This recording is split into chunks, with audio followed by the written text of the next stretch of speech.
we were talking about whether a podcast will do better or worse after a win, because certain forms of media, as in all of the Liverpool fan channels, will get a big boost after a loss. Not all of them. Well, I listened to an interview with Paul Machin off Redmond, and he reckons they don't prided themselves on the fact that it often, like when he does a vlog and stuff, he won't even put it out if they lose. Because he doesn't want people to come to their channel for a loss. His channel is for Liverpool fans and not for fans of other clubs. Yeah, and I think I'm pretty shameless in the fact that I have spent the last day looking at lots of Liverpool fans getting upset on the internet. But they're the annoying. I'm sure there's lots of Liverpool fans who don't like those guys. Yes, and as we talk about with United fans, there are United fan content that is watched when they lose because it's funny when they lose. Yeah, I can't think of any particular examples of people who sit in front of green screens. I really hope that we aren't one of the pieces of media that people don't watch when United win. Or watch less when United win, because we really can't afford to take the hit. Yeah, no. I think we'd like to think we're 4 United fans. Yeah. No, we're 2 United fans. That's rubbish. We count as 2 each because we're so tall. Oh, nice. Yeah, good enough. But no, I would like to say, because obviously the most successful, the most iconic is AFTV. And that definitely grew a lot from angry fans, irrational fans. Yeah, and rival fans hate watching. Tuning in when they lost a big game. Which I haven't done for a while, but Arsenal are good. Yeah, AFTV have cleaned up their act a bit, as well as Arsenal being good. But the AFTV lockdown streams were the one. Yeah, that was some classic entertainment. The Brighton game where Mopé scored in the last minute after injuring Leno by accident. It was just an innocuous challenge, and they were all angry at him anyway, and then he scored the winner, and he's just the most annoying player in the world. He is, and deliberately so. He seeks out that reputation. Yeah. And there was a Spurs one where they took the lead through Lacazette, and they all went absolutely ballistic celebrating this goal. Troops like soaking it up in front of the camera, and then immediately from kickoff, Kolasinac played it straight to Son, and they collapsed. The mood change in about 30 seconds. It's just brilliant. But it was like they designed the pandemic to get the best out of AFTV, because that is by far the best byproduct of the COVID pandemic, was getting to watch all of the AFTV characters live watching Arsenal at the same time, on screen at the same time. They might have had time to calm down a little bit before the end of the final whistle before their post-match interview. But if you get their live reaction, and they hype each other up as well. And they wind each other up massively. Yeah, it was DT and Ty wound each other up. Yeah, it was a golden era. I'll never see their like again. Troops has moved on, and DT went to prison. Claude shuffled off this mortal coil. And, Ty's still wearing the club shot. Ty's gained a lot of respect for people basically like, fair play to him. He really, really cares about Arsenal. I don't think anyone could argue that he's not a diehard Arsenal fan. And he's the most, people call him deluded, to which he always says, you can't call me deluded unless you're doing more than me, which I don't really know what he means by that. Does he know what deluded means? No. But he is delusional into just loving Arsenal and not hearing a bad word against Arsenal, which is, not the worst crowd in the world. No, makes for an interesting fan. Yeah.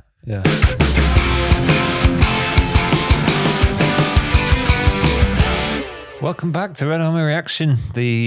All of a sudden, the mood has changed quite a lot from our previous podcasts. It's probably the most volatile podcast I've heard in terms of mood swings. Probably. We are.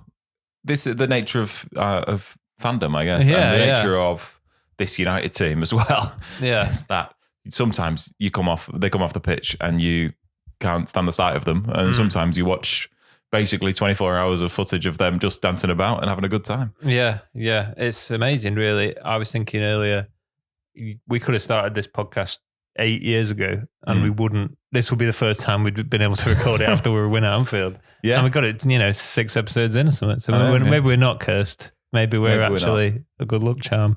Well, that was the thing. I saw someone speaking of, and he said, Amorim has achieved what Jose, Oli, and Ten Hag all tried and failed to do. I think Rangnick played Liverpool away as well. Possibly, yeah. I think we lost 4-0. Something that, it's not an achievement that many United managers have on their CV. No, Certainly no. not. Well, in the last 10 years, like you Just said. Louis van Gaal and Alex Ferguson, who've done it in the Premier League until now. I know. Hammer him. I'd like to say we saw it coming.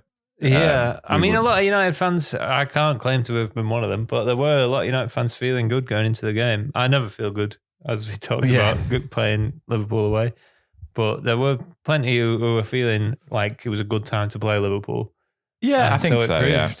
Yeah, like the win at the Etihad, but there have been good times. Like, the Etihad's not quite the same, not got quite the same hoodoo as Anfield, but there have been good times to play Liverpool in the past that we have turned up and not done it. Yeah. And then all of a sudden, Liverpool are back and we've helped them get there. Yeah. And so to go there, Liverpool in poor form, but still, far and away. Yeah, Anfield is never an easy place to go. Is a remarkable victory, and the sort of victory that, songs are sung about for a long time. Yeah, yeah. And I think we'll get onto the goal scorers later, but I was saying if you want to, cement yourself as a cult United hero, then there are a few better ways to do it than scoring a winning goal at Anfield.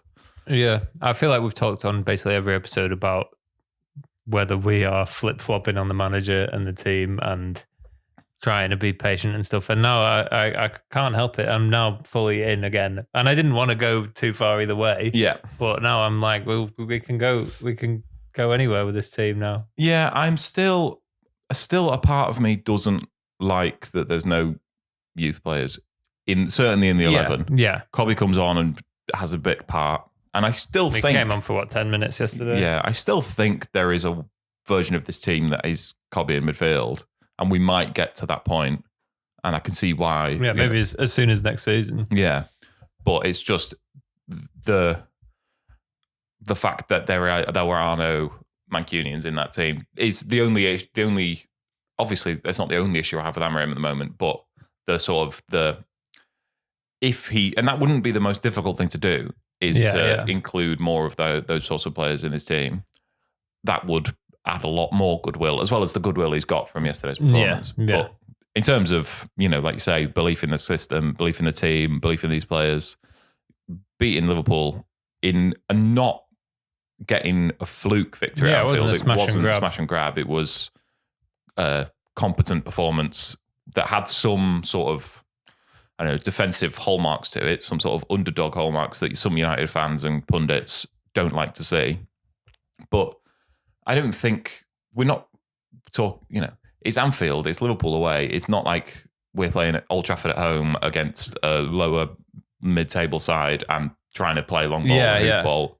Fergie's teams went to Anfield to get a result. They didn't go to Anfield and play them off the park. And it was always a bit of a ding-dong, and it was always high, lots of turnovers, and you get results, and that's the side that that's what counts when you go to your biggest rivals away. You do what you've got to do to get a result, and we did that. Yeah, and I think it's important today that we praise the manager and we don't worry too much about what's gone before, because we've looked a lot at you're only as good as your last game and stuff like that. Yeah, and there is a lot of evidence in the past year, but I think we've got to give him credit where credit's due. He got it right yesterday. Yeah, it worked. The things that we've been sort of moaning about not working, or certain members of the fan base have been moaning about not working. Yesterday, there was clear evidence for them all coming to fruition. Yeah. Within the first minute, most of them. Yeah. Why is he playing Ahmad out wide? Why is the goal? Why are we going long all the time? Why has he started Harry Maguire? Why has he not started Šeško? The opening play of the game was the goalkeeper going long, and Burmo pressuring Van Dijk. Yeah, Maguire winning a header. Ahmad playing out wide. And getting a goal. Yeah, all of the things that people have questioned in that one sort of perfect example. Like this is what it's trying to do. Yeah, and it worked, and it was there's fewer better times for it to work than in the first minute against Anfield. Against Liverpool. Yeah. It was amazing, really. I've seen the stat about it. I would have guessed this anyway, but we've not scored that early at Anfield in a very long time. It was, I think, only once. It's the second earliest we've ever scored at Anfield. First was Nicky Butt. So teams don't start that well at Anfield. I don't know about in terms of Premier League, but you can't see that many opposition goals. No, to go to Anfield and score in the second minute is an absolutely dream start. Yeah. And, we could well have lost from that point, but it felt really good to get that. Because especially before last season, we didn't score at Anfield. We went 8 seasons, I think, without scoring at Anfield. So it's no mean feat for us to do that so quickly. There was that Lingard consolation goal, was there? Just before Salah ran the whole length of the pitch and scored. Yeah. That was 7 years ago. That wasn't today or yesterday. Yeah, it was an unbelievable start. And we spoke about we've spoken about the forwards, and this was the kind of game where you aren't going to get 10, 15 chances. You're going to get 3 or 4.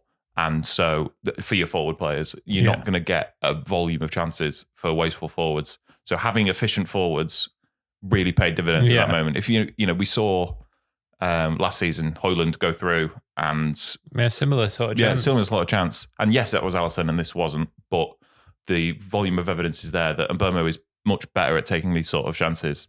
And we don't want to. I'm not going to dig out players who don't play for the club anymore. But yesterday's victory is the sort of victory that Mbeumo and Cunha won us that game. They were their quality. Yeah. They added so much value in there because yes, it's a defensive performance at Anfield. Liverpool had the majority of the ball. When you've not got the majority of the ball, you've got to be efficient and you've got to look after the ball. And those two yesterday were very, very good at it. And, got us the points. Yeah. When we signed those two, there was a lot of people mentioning the fact that they overperformed their XG by more than any other players last season. They were the top 2. And whether that was sustainable, whether they got lucky or whatever, whether we would be able to, like last season, they scored 35 Premier League goals between them, and whether that was a one-off kind of thing. But that kind of chance is where you need a player like that, because it probably wasn't the highest XG chance in the world. It's a narrow angle, and in a game like that, you're not going to get the striker running through on goal one-on-one. No, very rarely. Yeah, you have to take chances of a difficult nature, and that's exactly what Mbeumo did. Yeah, that's what they do, and it was a really well taken goal. There was the incident immediately before it, which they straight on Match of the Day too. 9 seconds passed between him going down, McAllister going down, and the ball going to the back of the net. It wasn't, a week. It was and none of the Liverpool players stopped or anything. No, and I think the nature of the incident, if 2 players go up for a header and one of them lands and it's roll, and then it's very evident what's happened. Yeah, this Van Dijk went into the back of him. Yeah, where the referee was. Yeah, where the referee was. It could have just been the impact of Van Dijk. It wasn't immediately obvious that it was a head injury. Yeah, I think he was keeping up with play. I think it's a perfectly reasonable decision. If we hadn't scored that, if we'd recycled the ball, he very likely would have turned around and blown up and said, but he was out of play and the positions were on very quickly. The nature of that isn't, it's so that a player with a head injury isn't left lying unconscious for ages. That there is special provision for that sort of injury.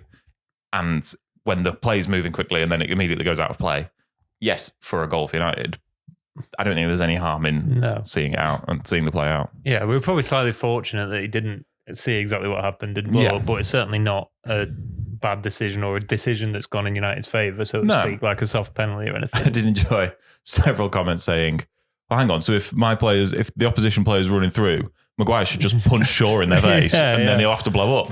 And it's not a foul because they're on the same team, so he's not going to get punished for it. Players will just start elbowing their teammates in the head on purpose.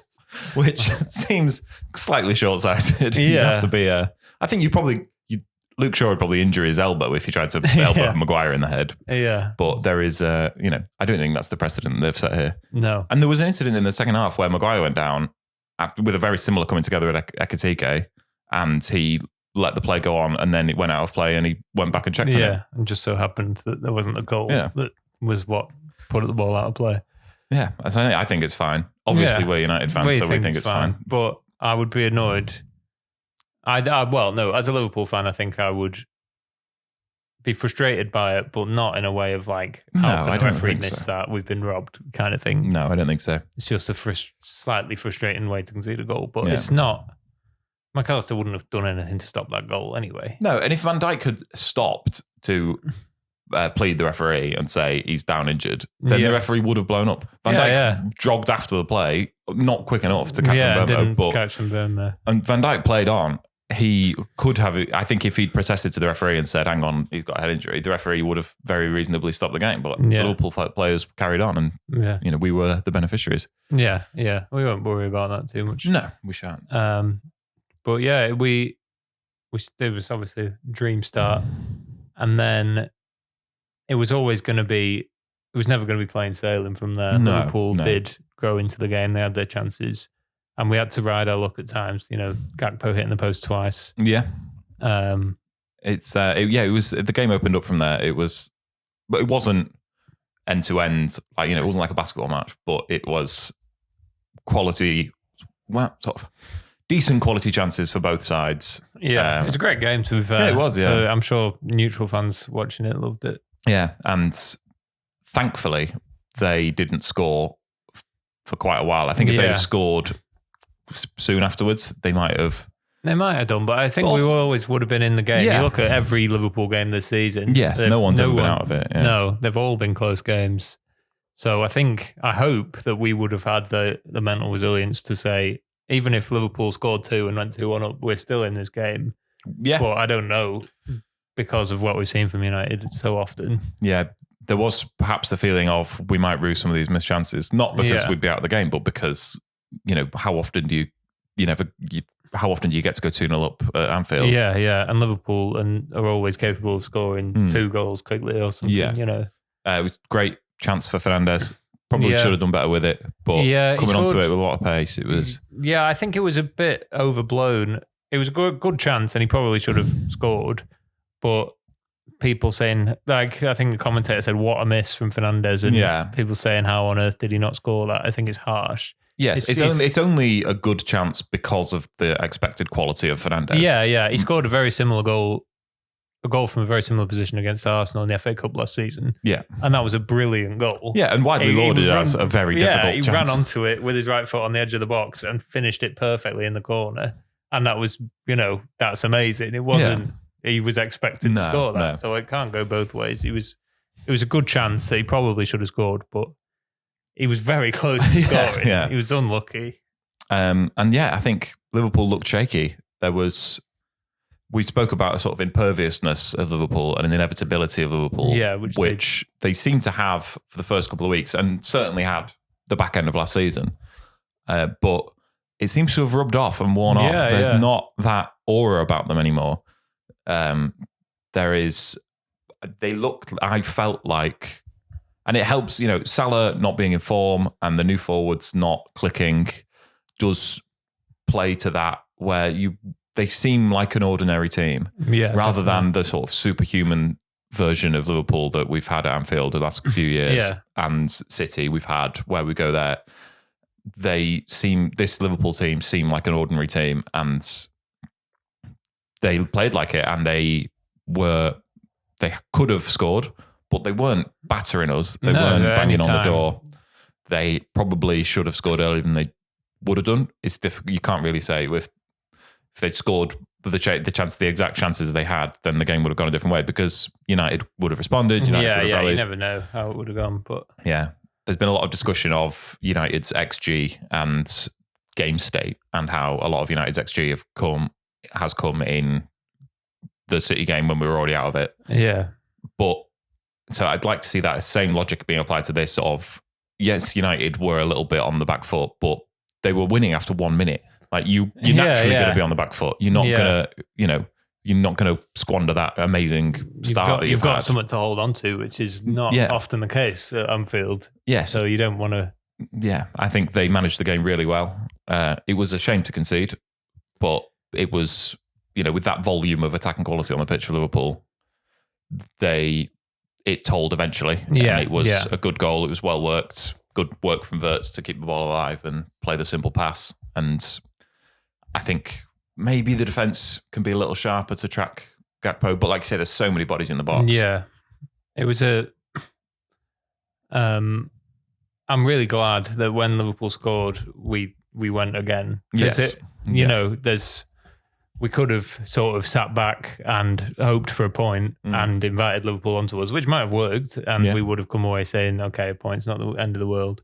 Or we could have conceded a goal and then lost the game, which would have been really frustrating to throw it away so late on.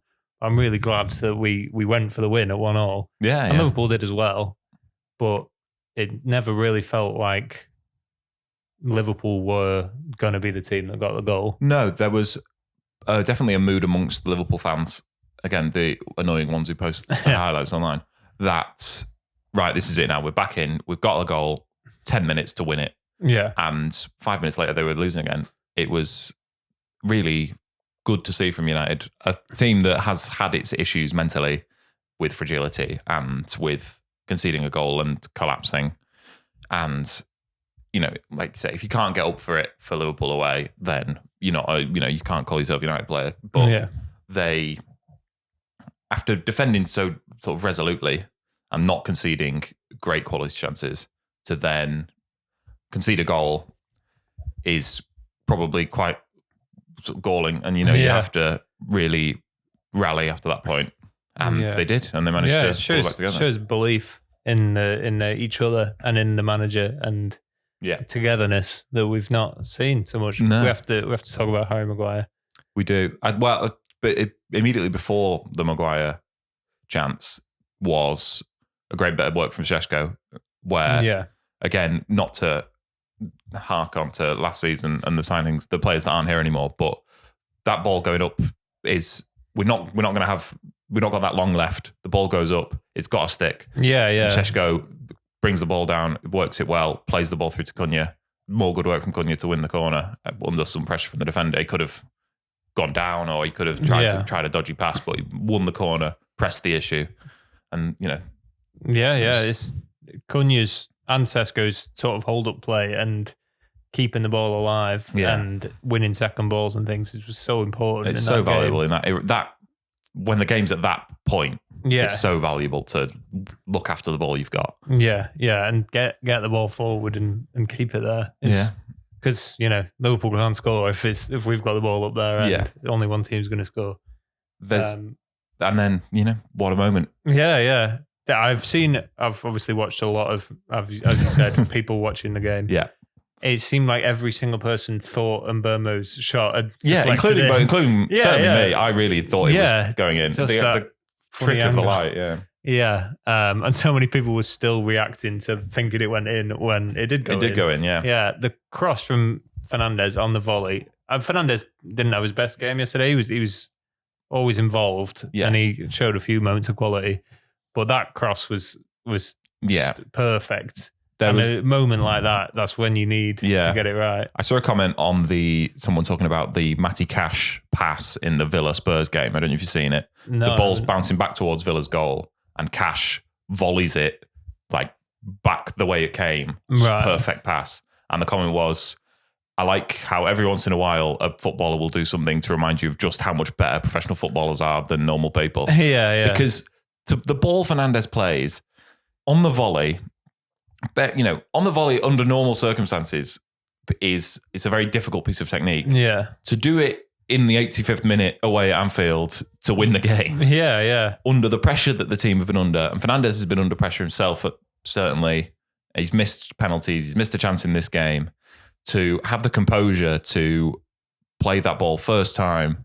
And the quality of the ball, there was 3 United players who could have scored that chance. They were queuing up. It's poor defending. It is poor defending from Liverpool. They've been poor on set pieces all season. But if Maguire hadn't been there, then Delecto or Dorgu could have finished it. But I'm glad Maguire was there. You wouldn't. If you could pick any player in world football to put there, you'd probably choose Harry Maguire above almost any of them. He's delivered so many times for us. And there were times where he wasn't playing so well in defence, but was still chipping in with a couple of goals. But he was brilliant at both ends yesterday. Yeah, there was a point where he was coming on to score those sort of goals rather than starting. But like you say, he started at centre half, which raised a few eyebrows, but had a great game, headed out numerous crosses, and then headed one in at the end. It was Where does it rank amongst Harry Maguire winners for you? It's probably, well, as players always say in post-match interviews when they're asked about a goal, it's right up there. Yeah. Obviously, the Leon one, I think that was a better moment in terms of just a moment in isolation because we'd been 3-1 down or whatever. Yes. And it was later in the game. It was in added time. But then... The Leon one is tainted by losing the final. Yeah. But we've always got these 3 points. Yeah. Winning away at Anfield, that's got to be number one. Yeah.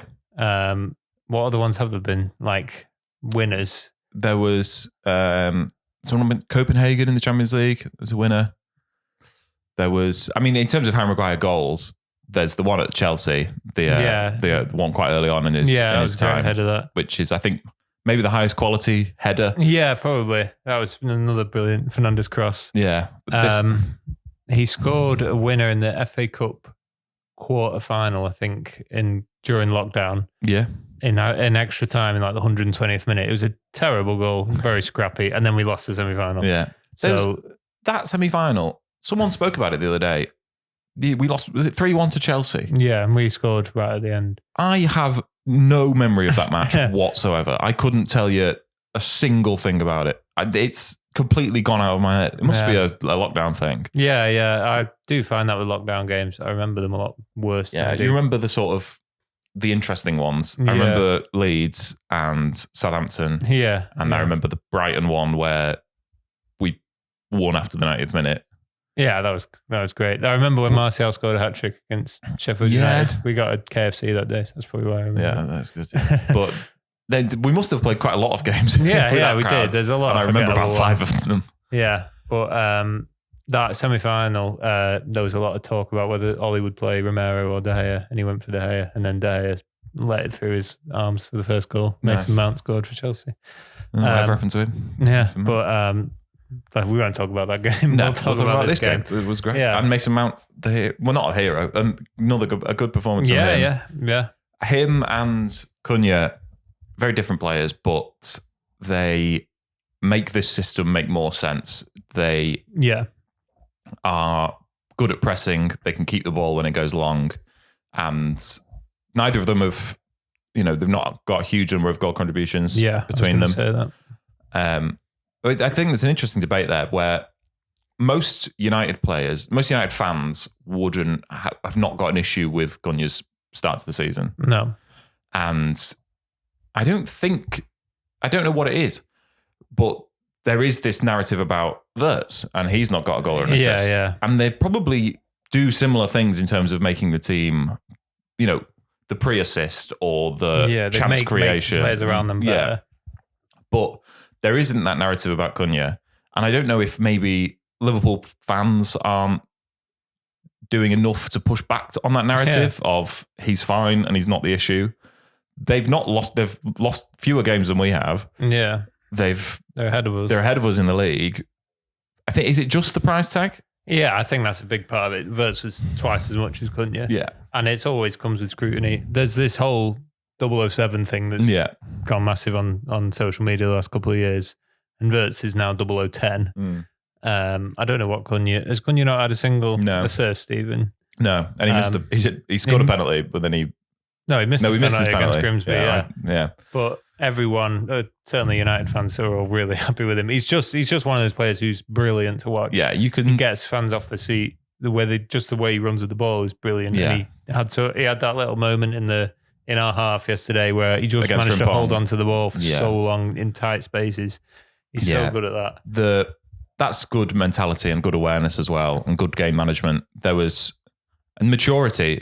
People talked about he likes to walk a lot. He's a bit of a loose cannon. Yeah, his temperament. We saw yesterday a real maturity from him. I think he did his job. He contributed without being the main man. He wasn't wasteful. He played some really good stuff as well. Not just, it's like when people talk about Roy Keane. He did all, he's also really good on the ball as well. But, he tracked back, worked hard, and gave us a real outlet, especially after we'd scored. I think without him, we wouldn't have, or Liverpool would have had too much more impetus. Yeah. He was able to relieve a lot of that. even right down to the last minute where he blocks that free kick. Yeah. Really enjoyed his performance yesterday. Yeah, and I'm really pleased to see Mason Mount doing well as well. He's one. This hasn't really been true of Cunha before, but Mount has always been one where people wonder what he actually does. Yeah. When he doesn't score goals or get assists, particularly, people will question what is he doing. But clearly, this team, there is a use for him. Off the ball is always what people say. His off the ball work is so good. Yeah. And managers love him. All managers he's played under have absolutely loved him. Yeah. And I'm pleased to see, because we spent a lot of money on him. We chased him all summer, and Ten Hag then didn't really play him. No. He had a lot of injuries, but even when he was fit, sometimes he wasn't playing, and it looked like another failed signing. Yes. Amorim seems to really, really want him to do well and really find him a useful player. So I'm pleased to see him doing well and starting big games. Yeah. I don't know what the plan is long term, because Mount, Cunha and Bermo and Tesco aren't all going to start games. No. But, it's good to have options. It is, You don't necessarily need to have the same 3 players starting every game. No, it's always an issue when you've not got that many games. We've not got Europe this season. There's going to be players. And if you look realistically, Mount, Cunha and Bermo, and beyond that, Fernandez and maybe Xerxes and Mainu as well, all want to be, people want to see them in those 2 roles, and they can't all play there. No. We saw 3 of them play there this weekend, but it's not the worst problem in the world to have. And it seems to be, it's an odd thing about United where having too many good players or too many players in form can be an issue. Yeah. And players seemingly go 3 weeks without playing and then are immediately unhappy. It's a squad game, and these things ebb and flow. But like you say, the issue is when we're playing 1 game a week, you don't need. No, there's no reason why these players can't play every game. Yeah, and it's a testament as well. We're not got any injuries at the moment. Yeah. The whole squad's fit, apart from Lisandro Martinez. Yeah. So that is another. You need to insulate yourself against that. We can't. We've had it so many times where the way we play, and not just the level to which we play, but the style we play is so dependent on who's in the team. Yeah. And we've talked about Mount being very useful, and maybe Cunha, Sesko and Bermo, you lose a little bit off the ball. But there's games where Cunha, Sesko and Bermo is the best option. And there's games where you need Mount, and there's games where he's less effective because there's not as much space for him to work in. It's fine to have lots of players for 2 positions. Yeah. It would be slightly nicer if we maybe had another player, a natural number 9, but it's not the reason we're not where we should be. No. Probably should mention the goalkeeper. Yeah, it's not obviously Sunderland at home is a sort of ideal kind of game for a first game. Yeah, Anfield is not the ideal scenario for your second game, your first away game. But he absolutely delivered. Yeah. Again, sort of, I'm not saying we are forcing ourselves to talk about him, but you go through the whole match and he sort of blends in. There wasn't an incident. There's no inciting incident there. He's just the bloke at the back who does his job. Yeah, he didn't have any fingertip saves to make. No. He wasn't getting peppered, but he caught the crosses that came in. A couple of nice saves. Yeah. Couldn't really have done more on the goal. Yeah. So, I think yesterday Liverpool had certainly within sort of 10% of the XG that they had the day we lost 7-0, which is one of the biggest XG sort of over performances on record. And a lot of, not all of it, I'm not blaming De Gea, but a lot of those goals were very low XG chances that a goalkeeper should be expected to save and didn't. And there wasn't that quality of chance yesterday, and some of the better chances hit the post, but the keeper did what was asked of him, and that's what you need from him. Yeah, and even on one of the Gakpo ones that hit the post, he sort of pulled his hand away, Lemons, and you think, well, he might well have saved it if it was on target. Yeah, and also I think the one he didn't save, but is the Salah miss. Yeah. He's got out to him really quickly. He's not smothered him, but he's made himself if he big. Stays on his line there, Salah's got an extra half a second to place that chance. Salah snatched at it And a large amount, Salah's not in good form, but a lot of that was the pressure from the goalkeeper. Yeah. He's a big bloke. He's put him off. spread himself up wide and he's lurched towards him, and it has definitely impacted Salah's ability to finish that chance. Yeah, and it was great goalkeeping. It's often said about sort of if you're competing for a header against someone taller than you or better at heading than you, you don't necessarily have to win the header. You have to do enough to put them off and stop them getting a clean header on it. And Lamans didn't have to save the shot because he didn't go on target, but he made it a much harder chance. Yes, he did. I couldn't really be happy with him so far. He's gonna have dips in form. He's not gonna carry this on forever. No, and he's probably going to make a mistake. Goalkeepers all do. He's probably going to let one through his legs or spill one at the feet of the attacker at some point. But because he's not had that yet, it just fills you with such confidence. And it clearly gives the defenders more confidence as well. Yeah. Because we've not seen him make a mistake yet. So no, we've not seen him parry a shot yet. He's caught every single one. So it's encouraging. I saw a tweet about Tony Cotton, goalkeeper scout at United, recommended De Gea, which, yes, was a very good thing in hindsight, but the other option on the market at the time was Manuel Neuer. So I think that may be the wrong option, but you're not going to look back on. You can look back on that as a successful recommendation. Yeah, and Neuer was a really good player playing in Germany, so he's probably always destined to go to Bayern Munich. Recommended De Gea, worked out very well. Left the club, been brought back to the club, and recommended Lamans. The tweet then ended with, "I think he's done it again," which after 2 games in which he saved 4 shots is probably slightly premature. Yeah, I think it's probably slightly too early to say Lamans is going to win 5 Player of the Year awards, win the Premier League, and go down as one of our all-time appearance makers. Yes, I think, again, you shouldn't be in a world where the goalkeeper is eligible to win Player of the Year. No. You shouldn't have too many good other players to win Player of the Year. I think there's a comparison to be made between Lamans and Šeško in that you didn't need to sign the best in the world this summer. We finished 15th, and a lot of that was because of the keeper and the forwards. We needed to sign reliable, competent options. And, we spent a lot of money on Šeško. The upside is there for him long term. Lamans, goalkeepers are cheaper, but hopefully the upside's there for long term. For now, all they've got to do is their jobs. They've got to score the easy chances, make the comfortable saves, catch the ball. That's all they're in the team to do.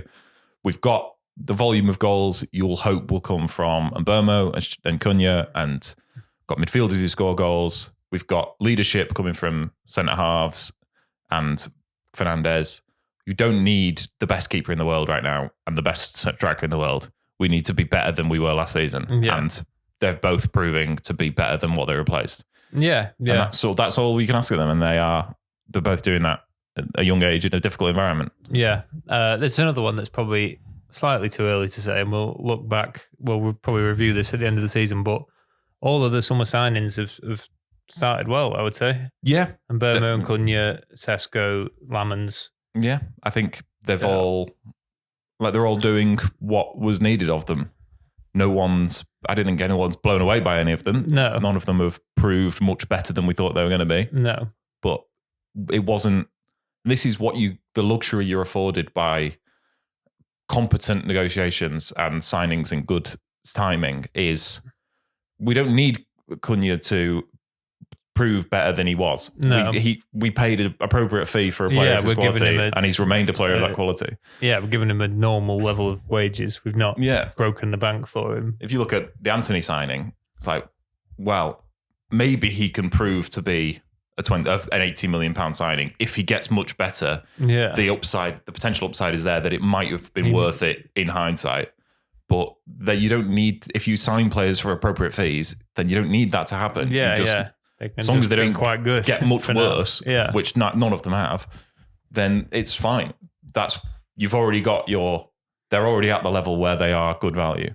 Yeah. You don't need every signing to work out to be what a steal that was. You know, it was just be a good signing. Especially not when, I think the issue Liverpool have had is when you've got a good squad, you have to either get lucky to improve your squad or spend a fortune to improve your squad.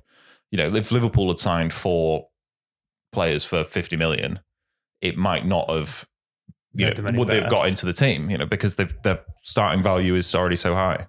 United had plenty of upside there where we could sign players for reasonable fees and get better because there was so many players who were playing below their value last season, and so they're all fine, and that's what we need. Yeah, and it's funny that none of Liverpool signings have hit the ground running. Really, Kirk has looked poor. Wirtz has not exactly set the world alight. Yeah, Isak's not settled in the team, and Isak also is negative settled because he's moved Ekitike out of the one who had settled. He's now unsettled him. Yeah. So that's I'm enjoying that. Yeah, Liverpool. I said yesterday it's both damning for Frimpong that they start Conor Bradley and then sub him for Szoboszlai right back. Yeah. And then it's damning for Mo Salah that they sub him off and play Frimpong at right wing. Yeah, when they're chasing the game. When they're desperate for a goal. Yeah, Salah and Van Dijk haven't started the season well. No. Van Dijk from the Community Shield, he had a poor game, gave away a penalty, and he's just not looked his normal self. And Salah has just fallen off a cliff in terms of his actual numbers, his goals. Yeah, and there was always the talk of, I don't think this is possible, but he sort of stat pads in a way where he will mask poor performances with moments of outstanding quality. Yeah. And if he's not having those moments of outstanding quality, then all you've got left is a sort of a winger who doesn't track back and in the Premier League, you can't really get away with that for very long. Yeah. They got away with it for the first few weeks because, you can, they've still got a base level of quality and a base level of competency, which means they're going to stay in games. They're not getting battered every week. Yeah, they're going to have games where those chances do go in and the other teams don't. I think if these 4 losses had been interspersed with the first 5 wins, it'd be very different. Then they'd be you wouldn't have. I think the level of performance across all of their league games has probably been quite consistent. Yeah. But you win some, you lose some. Have they had any games that have been settled by 2 goals in the league? They went 2 up at the end against Bournemouth. They finished 4-2. Yeah. But that was back and forth. Yeah. That wasn't settled. And they've all been really close. It's quite odd, really. They've all been really close games. It is, yeah. And they've got a lot of good players, but they need to start playing well at some point. Yeah, I think they're going to get anywhere. Roy Keane was talking about it. I don't know if it's a hangover of the City era where you basically needed to win every game. Yeah.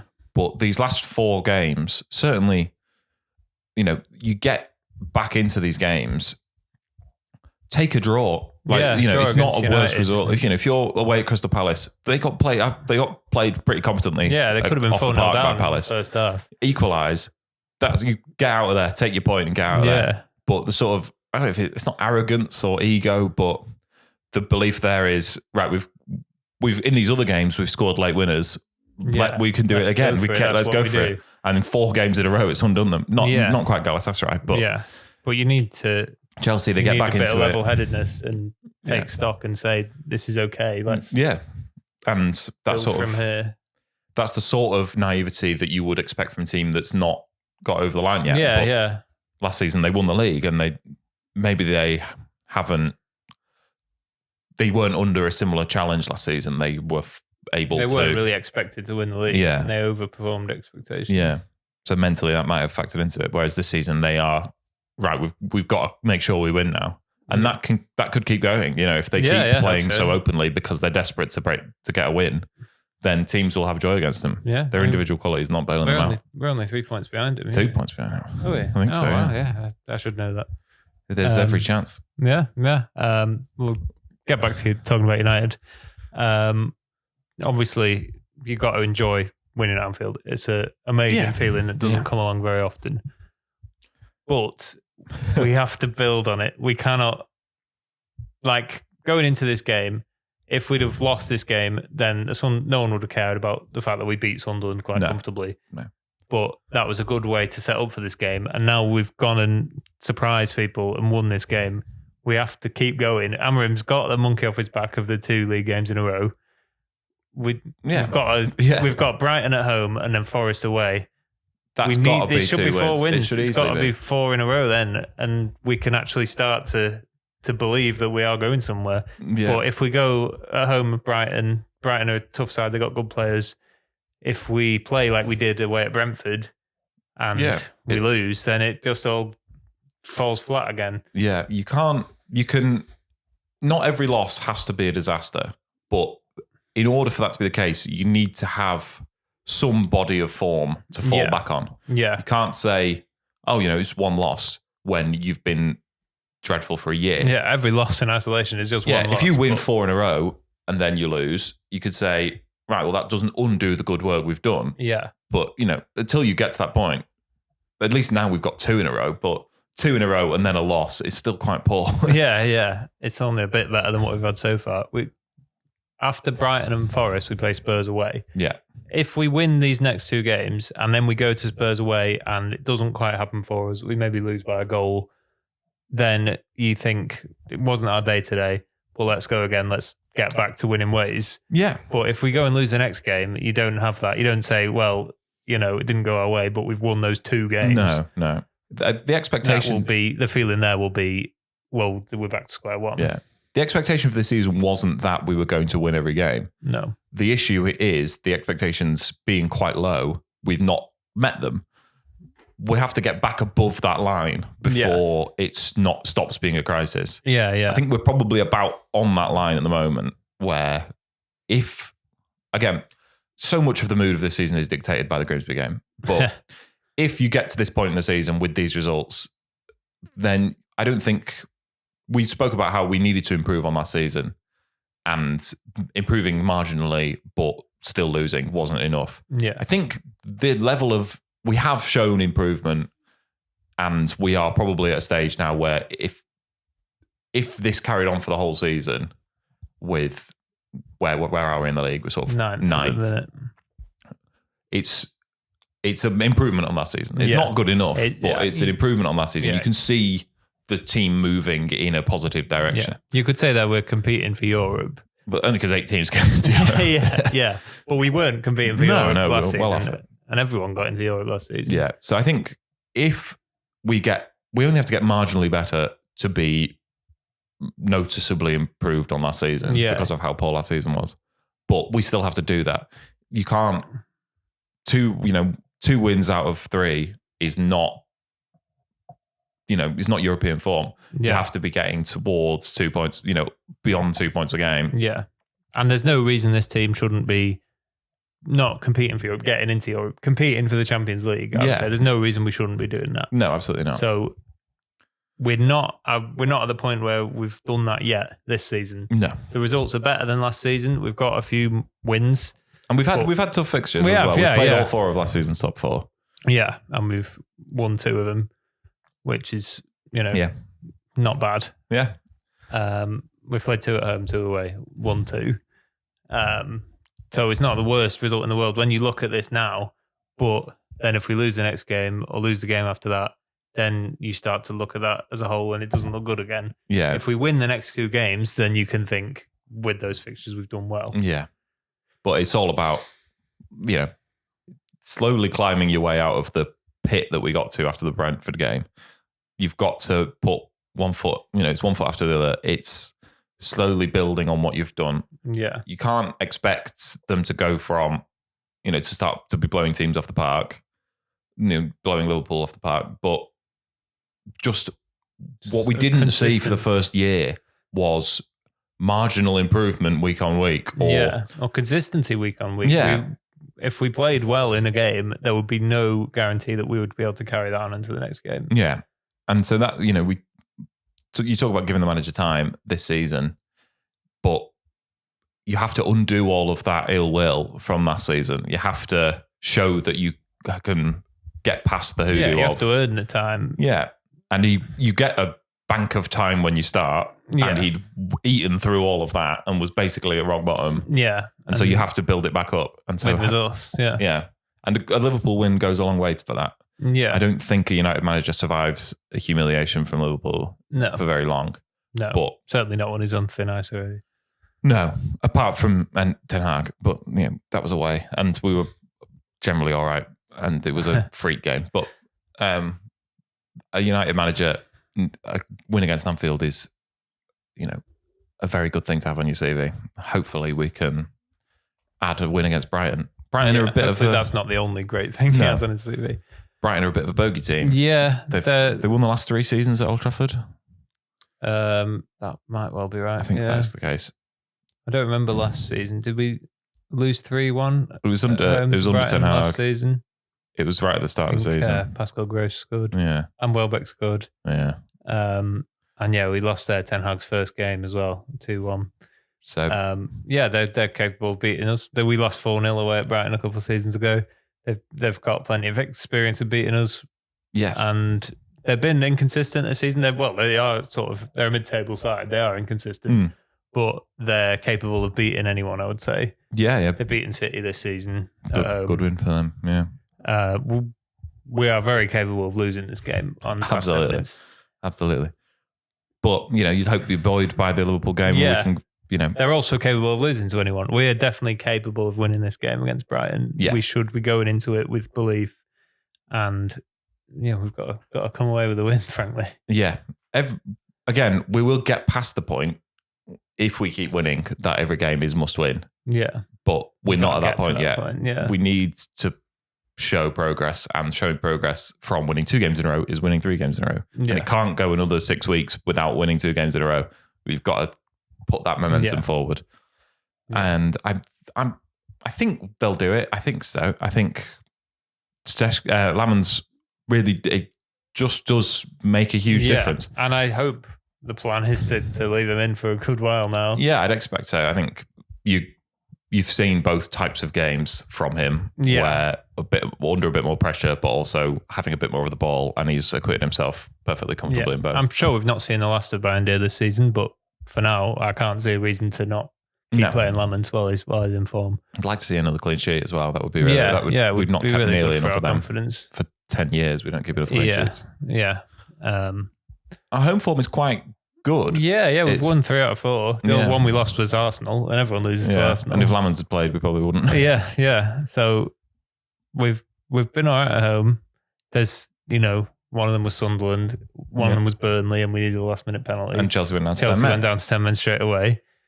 But we have won all those games. Yeah, there's been games where we've played bad teams and lost. And there's been games where we've gone down, the team's gone down to 10 men and we've not won. So we need to, the fact that we did win those games still counts. You can only beat what's in front of you. But we've got to carry that on now. So if we do win this game, then our home form starts to look pretty impressive, really. Yeah. About as good as you could wish for with those fixtures. Chelsea and Arsenal at home. Yeah. To have 4 wins out of 5 would be very good. Yeah, I think that was one thing, it's always what's in the manager's in tray, and the Old Trafford form is something that's so important for the fan base and so important for the mood around the club, is not losing to poor teams at home. Yeah, because Ten Hag's first season, our home form was brilliant. We were really, really good at home that season. We only lost the Brighton game. Yeah. The first game of the season, we beat Liverpool, Chelsea, City, Arsenal, and Spurs at home. Yeah, that's really, really good. Yeah. Incredible. And then that's fallen off a cliff the last 2 seasons. Yeah, so it makes it's just selfishly. Yeah, it's what it's all about. If I have to stand there and watch, head in hands as Brentford go, Brighton or Bournemouth or Brentford put 3 past us, which all of them have done. Yeah. Then it's Bournemouth have done it multiple times. Yeah, then it's mortifying, and you can very easily fall out of love with not just the manager but a lot of the players. Yeah. So the home form is so important. Yeah, United fans should be going to Old Trafford confident of a win in 90% of the games. Yeah, and that's just absolutely not been the case. I was not confident of a win. I was quite confident of a loss. West Ham at home last season, Bournemouth at home last season. It's it's a shocking state of affairs that we got to that point, and we need to get away from that now. Which so far this season has been the case. But we've got to carry it on. Brighton are a potential banana skin. Yeah, a banana, if you will. That's a Tim Key joke. But we've got to really put a marker down here. Yeah, and get that bloke a haircut. This is the opportunity. Yeah, If we win the next 2, going into that Spurs game, you'll be sharpening his clippers. This is a perfect opportunity to do it. Yeah, and then he would be able to cut it on the pitch at Old Trafford before a home game. Yes. If our fifth game was an away game, then the next game he could do it there. Yes, which I'm sure the club has already got in place. I hope so, yeah. That is the main reason I want United to win. I don't know what you're talking about. He's really done well for himself. He's getting mentioned all the time. United fans just every time we win a couple of games, that bloke might get his haircut. Yeah, it's great. And every time we've lost, it's been, he's never going to get his haircut. Villa have won 5 in a row now. Have they? Yeah, and all of the comments on that tweet, they tweeted that they'd won 5 in a row. All of the replies were about the guy getting his haircut. But he wishes he was really a Villa fan. in the public consciousness. It is, yeah. And with the updated, the bio meme dying out, then he is the sort of zeitgeist of football at the moment. It's the United strand. Yeah. Should we talk about some of the other games? Yeah. We've got to talk about the car crash of Nottingham Forest at the minute. Oh, yeah. It's he's undoing a lot of goodwill that he may have had, Marinakis. He's a very unpredictable character, or maybe he's very predictable in his unpredictability. Yes, and I do feel for any manager who gets sacked after 5 games. Yeah, 5 league games. He also had 2 Europa League games and a Carabao Cup game against Swansea. Yeah, none of which they won. Yeah, but I think the main issue with Postecoglou is he shouldn't have been appointed, not that he shouldn't have been sacked. It wasn't a squad capable of playing what he wanted to play. No. And you've got to give him time if you're going to do that. You've got to wait to appoint him, you know. Yeah. He's the manager who can, he's the manager who needs the right players and he won't compromise. And we've talked, people talk about Amorim not compromising his system, but Amorim's system is relatively profile agnostic. Your centre halves don't have to be rapid. You don't need very specific profiles of players. Yeah. But what people mistook for him saying that he needs signings, he needs time, wasn't that he needs specific profiles. He just needs slightly better players. Yeah. What Postecoglou needs is the very players. Specific players, and if he doesn't have them, it looks awful. It doesn't work. He needs not Chris Wood up front. Yeah, and not 2 slow centre halves. It doesn't work, and it looks like you don't know what you're doing. Yeah, which maybe they don't. I mean, it's a sort of scattergun approach that they take. That some things are going to work really well, like appointing Nuno, and some things are going to go catastrophically wrong. Yeah, and in the transfer market, you can mitigate that with volume. You can say sign 12 players a window. Which is what they did when they got promoted and they signed 25 players. Yeah, and half of them worked, and that's fine. And their managerial appointments, half of them have worked. And so the next one is a toss of a coin. It looks like it's going to be Sean Dyche. Yeah, to go from Nuno to Sean Dyche is anyone looking at that and thinking that's an upgrade? Obviously, they've appointed a manager in the middle who's really bad, so it is now an upgrade. Yeah. But I can't remember the example of it, but it's like, if you replace Sir Alex Ferguson with, I don't know, who's quite good, Diego Simeone, that might be seen as a downgrade. Yeah. But if you replace Alex Ferguson with David Moyes and then appoint Diego Simeone, that's a massive upgrade, Yeah. It's sort of managing expectations, I suppose. Appoint someone really bad in between and then it looks all right. Yeah, I don't know if it's they wanted to win the Europa League, so you just get the bloke who's just won the Europa League. Yeah. But that is quite short-sighted because he won the Europa League amidst being awful in the league. Yeah, and Spurs stayed up by the skin of their teeth last season. Yeah. I don't think Forest would stay up if they were as bad as Spurs were last season. Well, they didn't. The relegated sides, promoted sides are looking a lot better. And the squad's not as good. Doesn't have the sort of quality to bail you out. Yeah, I think the Forest fans loved Nuno and were not on board with the Postecoglou appointment from the start. They were chanting about their own manager getting sacked in the morning after about 3 games. It was not a poison chalice, if ever I saw. If they had appointed Nuno, if they had sacked Nuno and appointed Sean Dyche straight away, they would have been probably even less on board. Yeah. But now it's, we need results because we might go down. So I'm excited to see Sean Dyche back in the Premier League. Not for his football, just I think he's a good character. Yeah. I'm sure the producers of his new podcast, Utter Nonsense, are fuming that he's got a job straight away. But it did seem a bit early for him. I know, he's only out of a job about 6 weeks. Yeah, like Mick McCarthy and Tony Pulis, who got a podcast, but they're not getting a Premier League job anytime soon. They're out of the game. Yeah. But Sean Dyche seemed like he was going down that route, even though he was Premier League manager about a year ago. Yeah, I suppose it's just you need some money coming in. Yeah, you can't until you're going to retire. You may as well. You need all the paychecks you can get. Most of them do it week by week on Sky Sports. They don't sign up to do a full podcast. Yeah. Speaking of promoted sides, another win for Sunderland, another win for Burnley. Out of the drop zone. None of the promoted sides are in the relegation zone. Not many people would have predicted. No, neither of us did. I don't think that will be the case at the end of the season. I think probably one of Burnley or Leeds will get relegated. Yeah. But it's great to see that no one's thinking now that all three of them are going to go down. No. I think that's anyone was thinking that, which lots of people would have said before the start of the season. We've seen it 2 seasons in a row. Yeah. And coming into this season, there wasn't much reason to believe that these are going to be a lot better. I mean, Burnley and Leeds were in the Premier League not long ago and went down. Yeah. So people weren't necessarily saying it's going to change this season. Yeah, I think the thing that we'll do for them is you expect Forest to get better. Yeah. You expect West Ham to get better. Yeah. I really think that people sort of expect Wolves to get better, but only by default. I do. I feel like I nailed my close to the master bit with it in the summer. Yeah. I was just like, I think Wolves have got a good manager. I think Wolves will be fine. And I said that for the first few weeks. I'm a bit like, why did I think that? But they might get better. It was telling me that Wolves will be fine because they're really not fine. Yeah, they seem the least likely to change anything. Yeah. You know, the other teams have changed manager. Wolves don't appear to be making any noises that they have any plans to do that. They haven't won a league game yet. Yeah. It's weird. Yeah. I don't know who the leading candidate Portuguese manager would be. No. Marco Silva's not going to leave Fulham for Wolves. No. Due to sign a new contract. Yeah. So what's Bruno Lage up to these days? Is he just got sacked from Benfica, so he could come back. Yeah.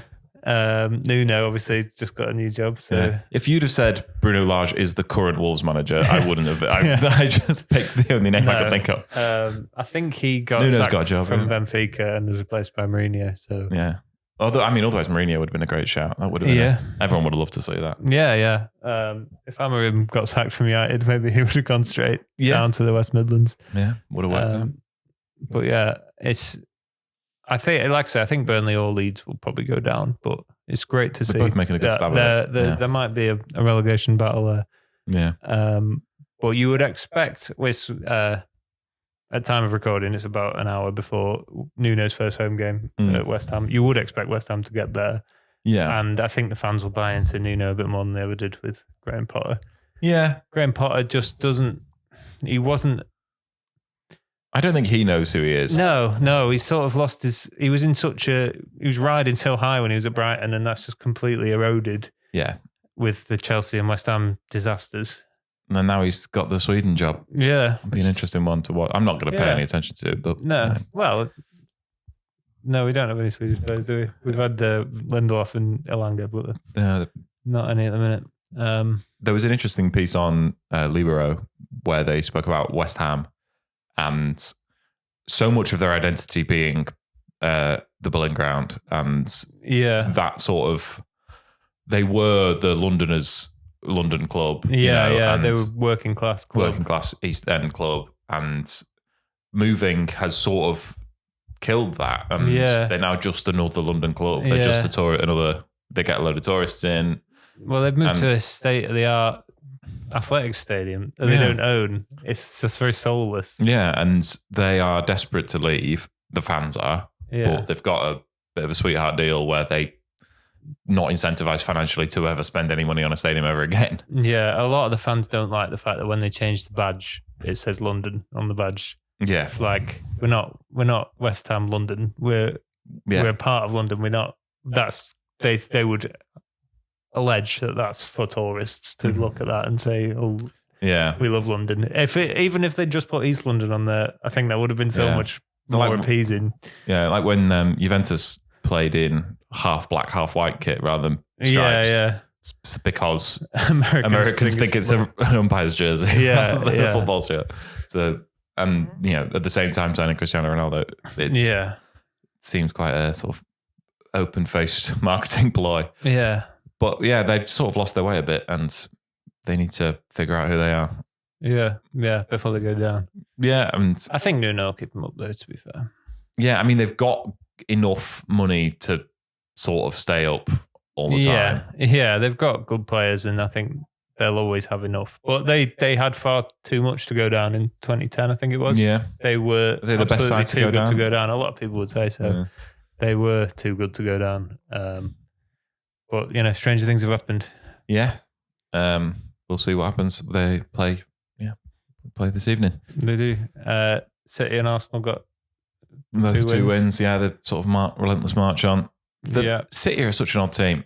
So Haaland, obviously, form of his life, already being called one of the best goal scorers of all time. Yeah. 11 league goals. Yeah. No other City player has more than one.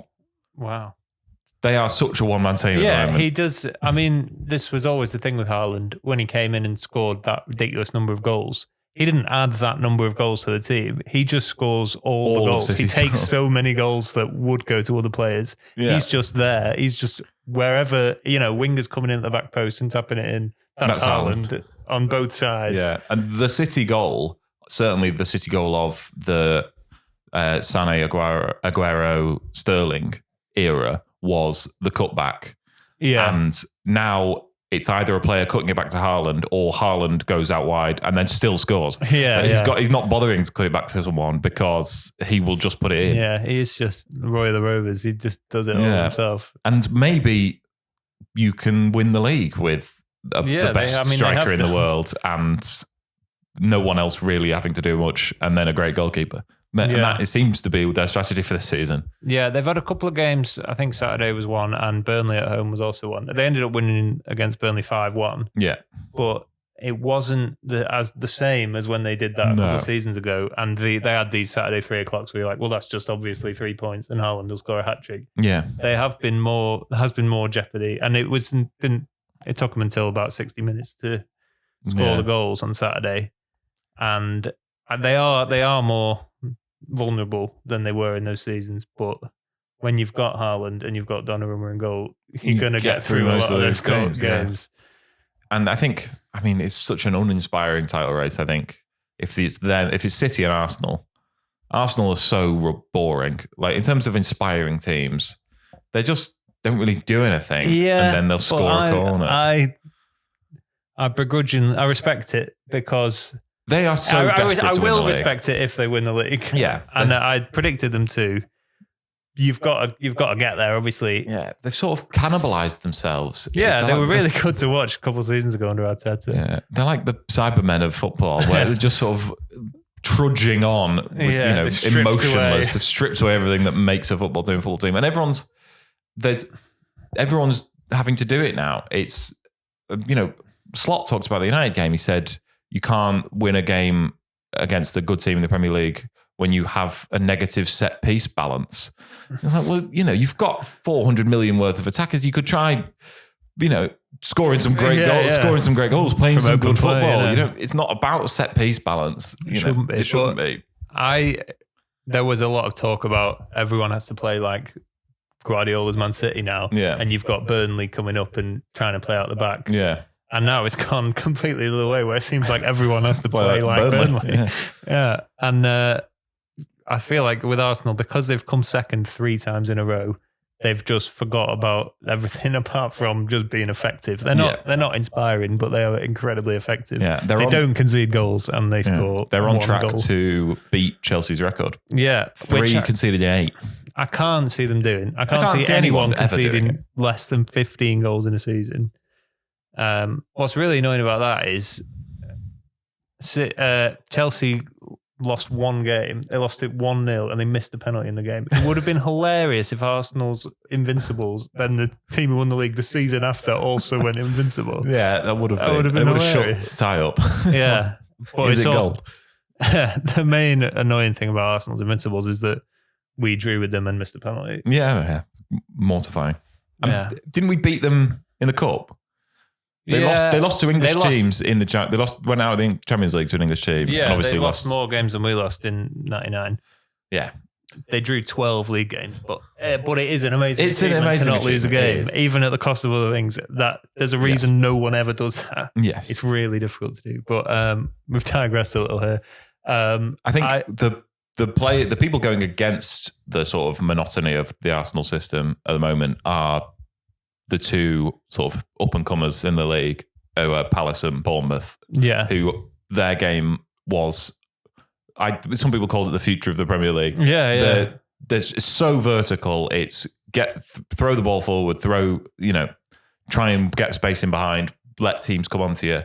Both of them sort of, it was a real boxing match. It's exactly what you would between the two of want from those two teams, the way they've been going this season. You wouldn't want them to completely cancel each other out. And is it the only player to score a hat-trick and still be massively disappointed or still let the side down? I mean, that's painful, that. To get the late equaliser and then you've got the chance in the 99th minute or whatever it is and you put it over. But he's that kind of player, Mateta. Yeah. He's the fans absolutely adore him. And as he would.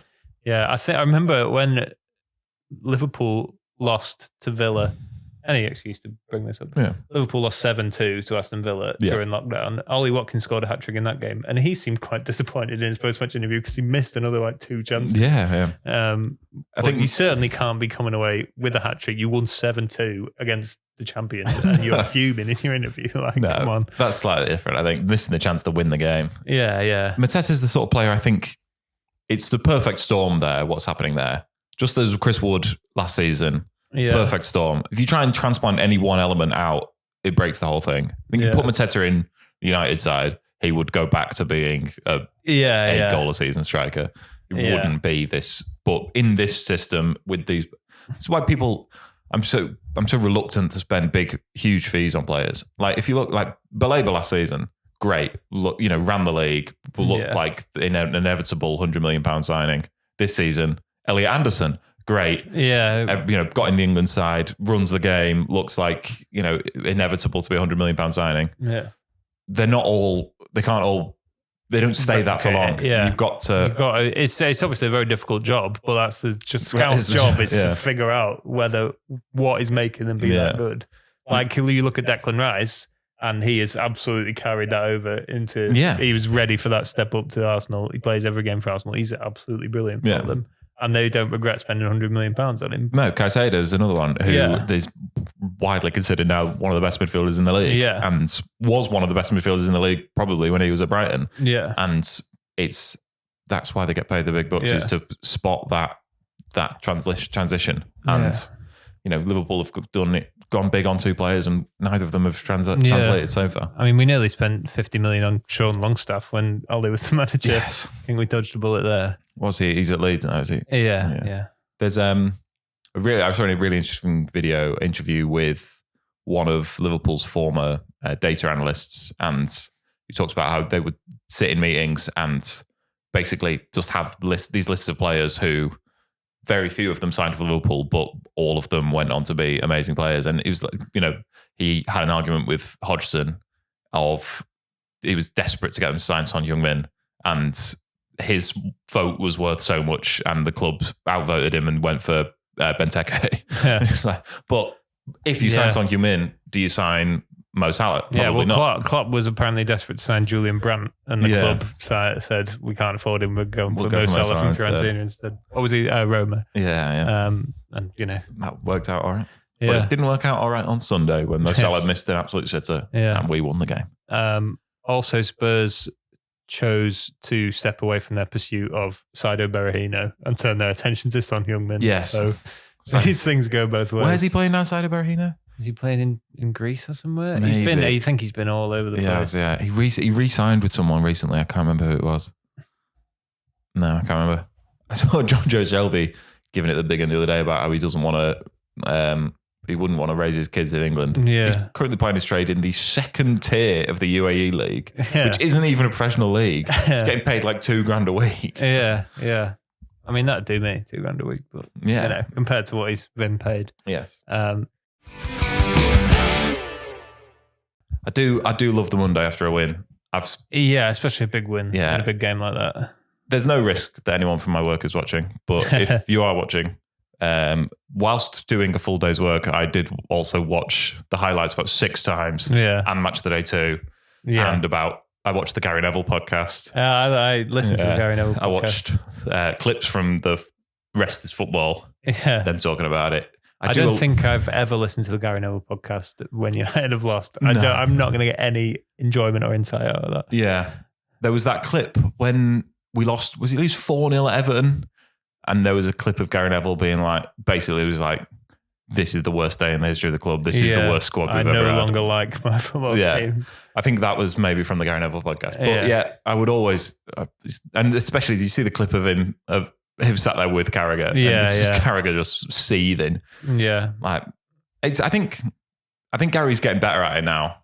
And they seem to have made a decision on Sky Sports to have them celebrating in the gantry. Yeah. Like when we beat Liverpool in the 2-2 in the league that Sky covered. Old Trafford, Klopp's last season. Oh yeah, when Fernandes scored. Yeah, there was really noticeable. I think that was the first one I really noticed it, where you could hear Neville and Carragher both going mental in the gantry. Yeah. And I think it's fine. I think it's fine for United Liverpool when you have both of them. Yeah, there. and they don't do it when it's a United Bournemouth. They don't have Gary Neville going mental, and then when the opposition scored, nothing happens. Yeah. When it's the two of them and it's United at Liverpool, that's what you want. Why would you not do that? Yeah. You know, one of my favourite. I love the clip where they decide to have a race. It's such a funny clip. Yeah, because I like the sort of, I don't know, the not psychodrama, but I like the relationship between the two of them. It works, and it works well, and it works well in the examples of us drawing at Old Trafford and beating them at Anfield. Yeah. I don't like it when Liverpool win. But that's fine. I accept that that's part of the game. Yeah, I find Gary Neville funny when United win, and I find him annoying when United lose. Yeah. And Carragher is the other way around. Yeah. So I do. And last season when Maguire missed in the last minute, you could hear Gary Neville going, "Oh no!"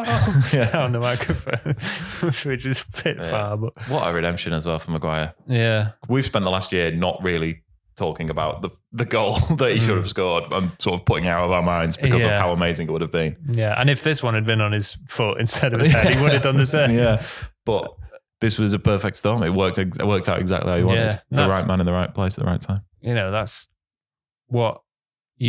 that's as much as you could hope for. If you put it over in the last minute at Liverpool away, all you're going to think is, right, next year it's going to come to me and I'm going to score it. And he actually got the chance to do that. And it's, we were talking about yesterday about cult heroes. That is cemented Maguire as cult hero. I think it's difficult to get to.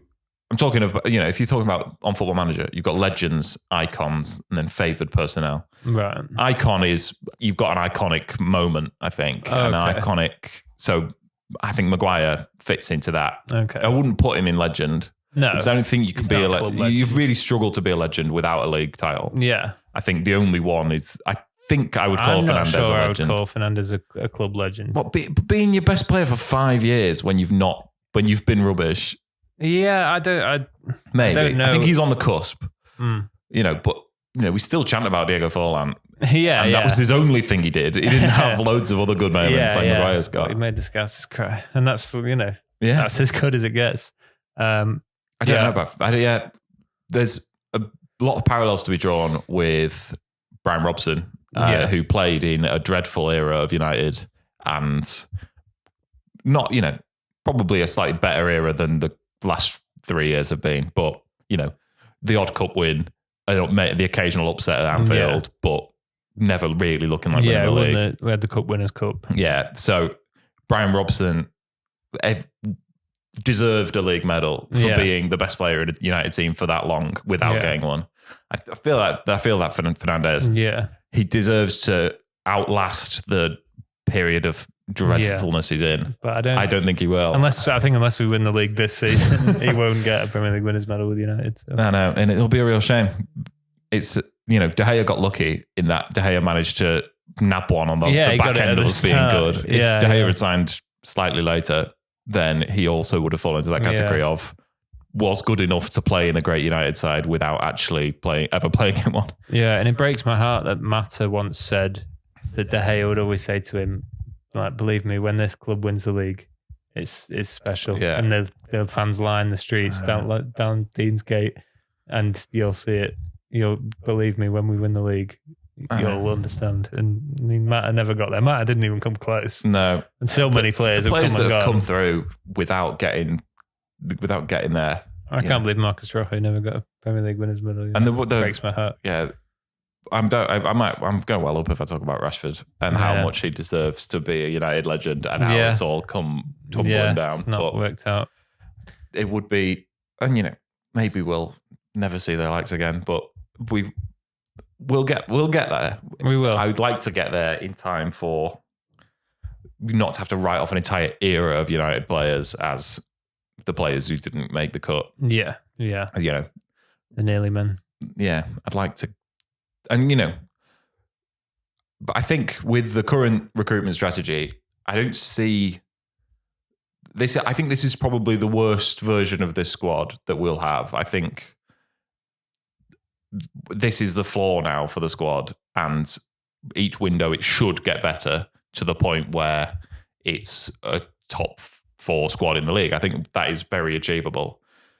Whether or not you have to change the manager to get them to finish in the top 4. But once you finish in the top 4, then you can win the league 1 year out of 4. It's not. That's where we need to get to, and we'll see. We'll see. But we'll be got here. Something to build on now. Yeah, we'll be here every step of the way. We will. We'll be here next Monday to review our 3rd league win in a row, or back to square one. Yeah. We'll see. We're not decided who's going yet. I've been to every game, so I think I should probably have a game off. Yeah, you are hogging it a bit. But mate. one of them was on Andrew's ticket. So don't say Andrew. The listeners don't know who Andrew is. Yeah, one of them was on a very generous uncle's ticket. Uncle Moneybags. Oh, yeah. So maybe you and Dad can go this week. Me and our father will go. No end of stick for that. He is our father. Who are in Timperley. He's doxed him. Oh, well. It's a big place. Everyone who's listening knows his address anyway. We don't give the game away. Anyway, we'll see what happens. Yeah. Thanks again for listening. Make sure you are liking, subscribing, commenting. Yeah. We will get to your comment, anonymous listener. But we've had plenty to talk about this week. So. Yeah. And it's actually worth following us on TikTok now because there's stuff on there. Oh, yeah. I don't think I follow anyone on TikTok. No. My TikTok shows me what I want to see. But you guys should follow us on TikTok because we need all the help we can get. Yeah. So thank you for sticking with us and we'll see you out there.